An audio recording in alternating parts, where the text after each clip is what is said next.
әйел адамдары балдарына жасаған дуасы қайтарылмайды. Енді бір қызық, мына бір сөздерді қараңызшы. Әйел адамдар балдарына ашуланған кезде мына сөздерді айтады. Ей, атаңа нәлет, бар ма жоқ па? Бар. Ей, атаңа лағнет. Бұл неге айтылады бұл? Лағнет? Шайтанға айтылады. Біз бұны балдарымызға айтамыз. Ей, ессіз қағырдың баласы. Шынменен өтірік тақуа болмай қойып, мойындай берейікші. Мен апалардан естіген сөзімді айтып жатырмын. Ей, ессіз қағыр, ей, ессіз қағыр. Ессіз қалғыр деген ақмақ болып қалғыр деген сөз. Сөйтсек бір апа айтады, біз үйтіп айтпаймыз дейді. Не деп айтасыз? Иесіз қалғыр деп айтамыз дейді. Ол одан да жаман. Құдайсыз қалғыр деген сөз. Ей, қараң қағырдың баласы, ей, қараң қағыр. Бар ма жоқ па? Қараң қалғыр. Одан кейін шынымен ауыр болса да айтайын, апалардан мынау сөз естігем. Көмгенде күлгір. Көмгенде күлгір. Мен әйелдерден естіген сөзімді айтып жатырмын. Көмгенде күлгір деген сөздің негізгі мынандай расшифровать ететін болсаң, бұл сөзді мынау дүниеден күлмей өткір деген сөз ғой.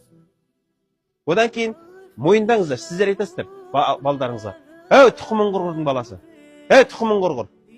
Айтамыз ғой. Естігенді айтып жатырмын мен. Ей, тұқымың құрғыр. Мағынасы қандай?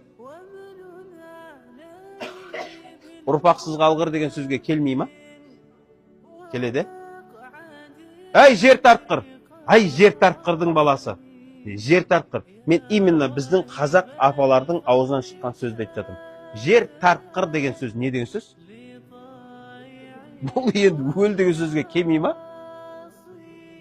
Міне, осы сөздер бәрі қарғыс қоя. Мен бұны балдарына айтып жүрген аналардан естігем. Ашуланған кезде айтады. Ей, тұқымың құрғыр, ей, тұқымың құрғырдың баласы. Сөйтеді, қазір баласы үйленіп алған, келін көтермейді. Сенен бә, менен бә деп жүр, ол қаяқтан білесіз, мүмкін шешесінің кезіндегі дұғасы шығар ол. Сол үшін апайлар, балаңа сөйлеген кезде байқа. Бұл енді 50-ден кейінгі апалардың айтатын сөзі. Жастар бұл сөзді айтпайды, бұларға бол әлі ерте. Бұлар енді қалай қарғайды баласын? Ей, ешак! Ойбай емес, мен естігенді айтайын. Ей, хайуан! Ей, ешак, маймыл, ит, шошқа, берге бер ешак! Бұны бізге ұстаз айтатын. Балдарыңды хайуанның атымен атамаңдар. Ол тура сол хайуанның мінезімен өседі. Одан кейін қалада тұратыннандай современныйлар не дейді? Сволочь, скотина деп оны өздерінше орысша сөйлейтін собака дейді ғой. Бұлардың бәрі хайуанның аттары ғой бұлар. Енді қайттан сұрақ қоям ғой. Балдарымызды қарғаймыз ба, қарғамаймыз ба? Сіздер білмей қарғайсыздар ғой. Әсіресе мына еркектерге айтамыз. Еркектерге айтамыз. Еш уақытта әйеліңмен ұрсасың ғой, әйелің саған тат-тат-тат-тат деп сөйлеп жатыр, сөз қайтарып жатыр ма? Онда альхамдулилля деп айт. Табиғи нәрсе жүріп жатыр. Ол сөйлеу керек. Сөйлеп ішіндегісін шығармаса бұлар жарылып өледі бұлар. Ол сөйлеп жатыр ма? Онда қуана бер. Проблема шешілді. Сен әйеліңе ұрысқан кезде үндемей кетті ма? Енді дайындал, бір соғысқа дайындал. Бұлар бір нәрсе істейді гайсыз. Үндемей кеткен кезде дайындал, бір картопты жарады оласы. Көбінесе байқайсыздар ма? Үйде әйеліңе ұрсасың ғой, үндемей кетеді. Сол кезде сенің ақыңды олар кімнен алады? Анаяққа барады да балдарын, ей, ешак, ей, сүмелек, хайуан. Негізі ол біліп ал, саған айтып отыр ол.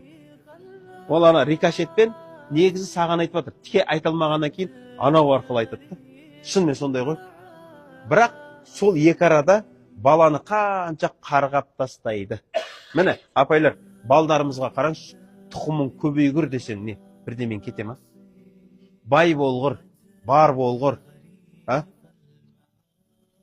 Әкім болғыр деп айта беріңіз. Жаман ба әкім болса, мәшінемен тасып жүрер. Міне, осы нәрселерге мән берейік. Бұл біздің өте үлкен ауру.